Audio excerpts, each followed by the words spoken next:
Waalaikumsalam warahmatullahi wabarakatuh. Perkenalkan, kami dari kelompok 4 dengan saya Febriana Lestari, beranggotakan Saya Rini Chandraguru dengan 3 digit yang terakhir 084. Saya Andita Ayurwardani dengan 3 digit yang terakhir 079. Saya dengan Mareta Menia Panda, NIM terakhir saya 108.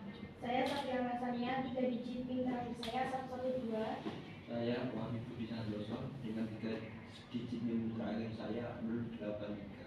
Saya Fazilul Ramadhani dengan 3 digit NIM terakhir saya 103. Baik, terima kasih. Di sini saya akan memaparkan materi tentang implementasi karakter yang berkeadilan. Nah, pengertian dari implementasi karakter yang berkeadilan adalah berarti menerapkan nilai-nilai keadilan dalam sikap, keputusan, dan tindakan kita sehari-hari. Karakter berkeadilan adalah karakter yang mampu bertindak adil dengan tidak memihak, tidak diskriminatif, dan menghargai hak serta kewajiban orang lain. Selanjutnya adalah implementasi dalam pendidikan. Yang pertama adalah mengadakan kegiatan ekstrakurikuler. Mengadakan ekstrakurikuler yang membina sikap saling mendukung, menghormati, dan bekerja sama tanpa diskriminasi. Yang kedua adalah penguatan pendidikan melalui kurikulum.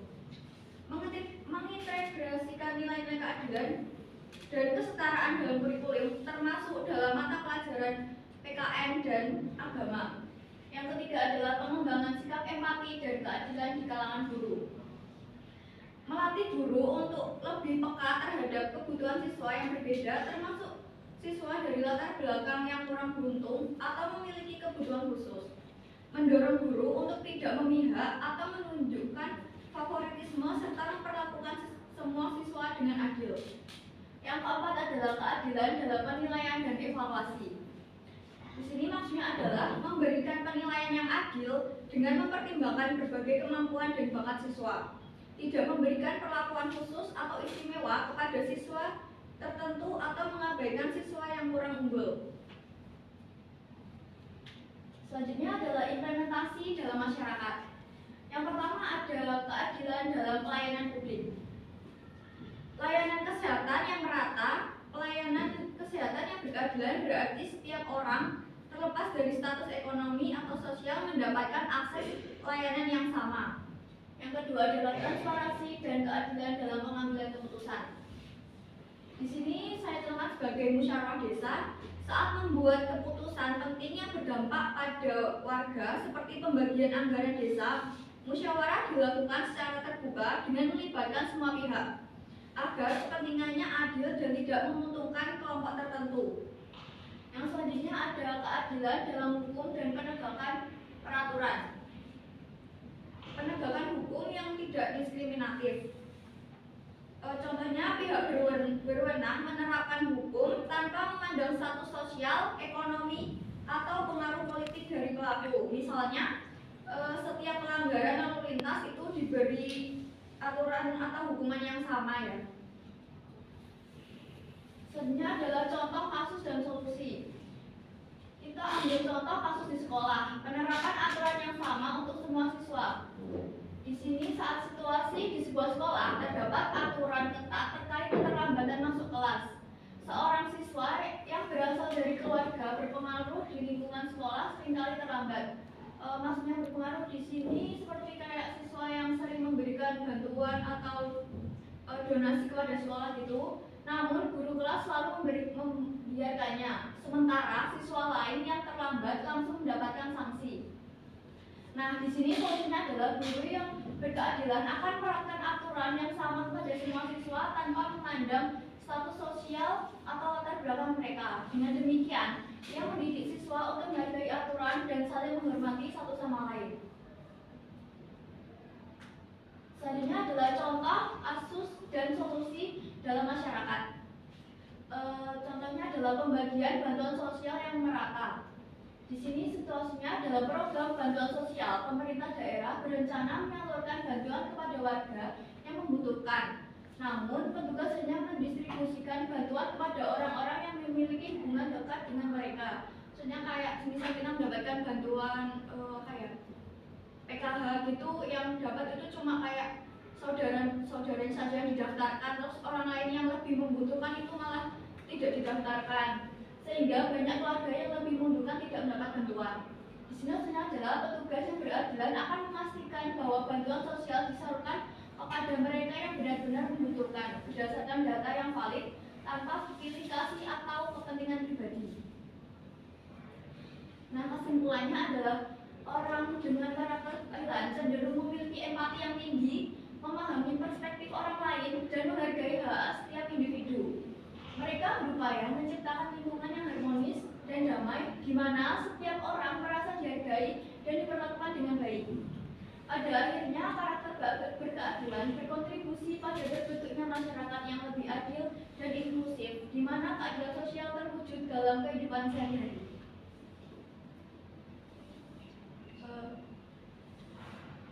Baik, sesi pemaparan materi sudah. Jika ingin ditanyakan,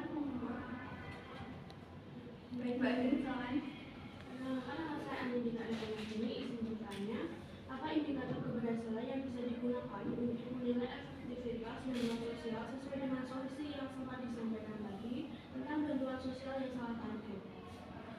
Baik, mungkin langsung saya jawab ya. Tentang indikator keberhasilan dalam menilai efektivitas bantuan sosial, khususnya untuk mengatasi masalah salah target, bisa dibagi menjadi beberapa aspek utama yang mencakup ketepatan sasaran, efisiensi penyaluran, dan transparansi. Ketepatan sasaran dalam penyaluran bantuan sosial adalah kriteria penting untuk memastikan bahwa bantuan benar-benar sampai kepada mereka yang paling membutuhkan.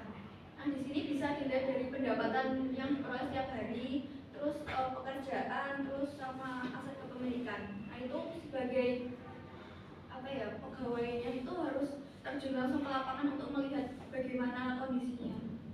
Itu sih, Mbak. Ada yang ingin tanyakan? Saya Baik, Mbak. perkenalkan, nama saya Marita Mira Fande. Bertanya, bagaimana cara mengintegrasikan nilai-nilai keadilan dalam kurikulum sekolah? Baik, mungkin langsung saya jawab tentang cara mengintegrasikan nilai-nilai keadilan dalam kurikulum sekolah. Di sini kita bisa menerapkan pengembangan kurikulum yang inklusif, kurikulum berbasis keadilan dan kesetaraan, menerapkan kurikulum yang mempertimbangkan kebutuhan semua siswa, termasuk mereka yang berasal dari latar belakang yang berbeda seperti ekonomi yang rendah, memiliki kebutuhan khusus, atau berasal dari suku dan budaya yang berbeda. Terima kasih. Mungkin ada yang ditanyakan? Izin bertanya, perkenalkan nama saya Arin Janilum dengan 3 digit NIM terakhir 084. Di sini saya mau tanya, tadi kan temanya itu berperilaku adil ya. Nah, menurut Anda gimana sih pendapat Anda mengenai guru itu beberapa ada yang lebih cenderung berpihak dan pilih kasih kepada siswa yang pintar. Jadi siswa yang tidak pintar itu cenderung kayak diabaikan gitu, kurang diperhatikan. Itu gimana menurut Anda? Mungkin saya langsung jawab ya. Sebenarnya kalau yang kayak gitu sebenarnya nggak boleh ya Mbak. Kalau kita sebagai guru terus kita pilih kasih sama siswa yang pintar itu kayak lebih diunggul-unggulkan. Kalau yang kurang itu kayak diabaikan terus dibiarkan saja, itu sebenarnya nggak boleh ya Mbak. Harusnya karena itu dapat berdampak bagi yang siswa yang tidak diistimewakan, itu dapat menurunkan motivasi belajar, terus dia merasa seperti tidak adil dan berpengaruh pada kondisi emosional. Terus ada dampaknya juga bagi siswa yang merasa diistimewakan karena dia itu harus kayak ditekan untuk terus belajar, terus targetnya harus tinggi gitu Mbak. Berarti seharusnya sebagai guru kita lebih bisa berperilaku adil gitu ya, betul. Semuanya harus disamakan. Iya. Terima kasih. Sama, ada yang bertanya lagi? Atau mungkin ada yang ingin mendapatkan? Saya ingin bertanya, Mas, coba kembali ke slide tentang contoh kasus dan solusi yang mengenai siswa.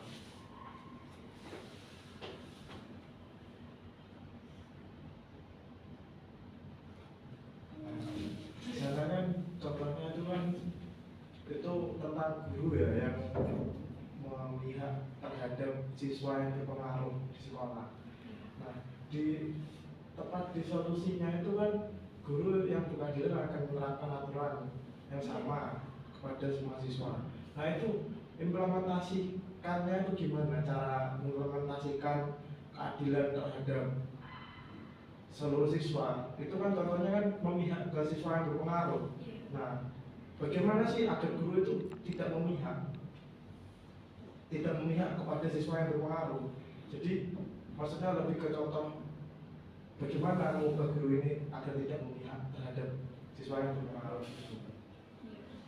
Ini seperti yang Mbak Rin tadi ya Mas, membeda-bedakan gitu ya.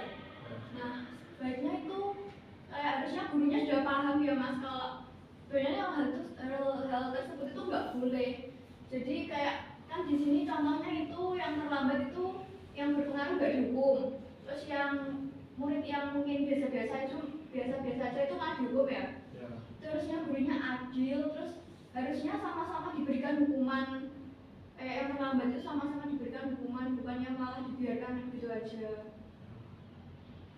Yaitu cara agar gurunya tidak melakukan hal yang sama dicontoh situasinya itu gimana? Apa kita harus memberikan pendidikan lagi terhadap gurunya atau gimana gitu, supaya gurunya itu tidak memihak yang seperti Mbak paparkan tadi. Ya biasanya kayak gitu, kayak ada pendidikan atau pelatihannya lagi tentang kayak karakter gitu gak sih Mas? Jadi gurunya harusnya bisa lebih paham tentang hal itu yang harusnya nggak dilakukan malah dilakukan. Ya mungkin izin menambahkan ya, mungkin menurut pandangan saya tentang tadi itu mungkin kita dari sekolah itu mungkin harus mengadakan suatu program untuk pendidikan karakter terhadap guru ya, agar gurunya lebih disiplin dan tidak memihak salah satu siswa, mungkin seperti itu. Ya contohnya kayak biasanya ada sosialisasi dari kepala sekolah atau dari dinas yang lain kepada guru tentang hal ini, jadi gurunya bisa paham. Ya, baik, terima kasih Mbak. Mungkin ada yang ingin tanyakan lagi? Ya, Silakan Mas. izin bertanya, menurut Anda apa peran hak asasi manusia dalam mewujudkan keadilan? Peran hak asasi manusia dalam mewujudkan keadilan. Iya. Di sini kita mungkin apa ya, menetapkan HAM dalam standar gitu Mas. Kayak HAM itu kan hak asasi manusia, jadi standar moralnya, terus hukum etika yang melindungi hak dasar setiap individu. Jadi HAM itu kayak yang melindungi hak setiap individu. Terus kan peran HAM itu kan menjamin kesetaraan bagi individu, terus melindungi hak atas keadilan dan perlindungan hukum, terus mengurangi ketimpangan. Dan izin menambahkan, mungkin kalau dari tanggapan dari saya, ketika kita menerapkan nilai-nilai HAM itu sudah akan tercipta keadilan Mas. Gitu mungkin pandangan dari saya seperti itu. Iya. Mungkin ada yang ingin tanyakan lagi? Perkenalkan, nama saya Sandra Nasania, tidak dipimpin dari saya 112. Apa saja contoh perilaku yang mencerminkan karakter keadilan? Oke, baik. Mungkin untuk saja. Di sini tadi sudah saya kasih contoh ya. Mungkin contoh yang lain itu kayak bersikap adil dan semua orang, tidak diskriminatif, dan menghargai setiap perbedaan maupun itu ekonomi, suku atau budaya. Terus kita harus saling berbagi dan membantu sama yang lain. Ada yang mau menambahkan, silakan. Sudah cukup. Oke. Baik, mungkin itu saja pemaparan materi pada hari ini. Jika ada kurangnya mohon maaf. Wassalamualaikum warahmatullahi wabarakatuh.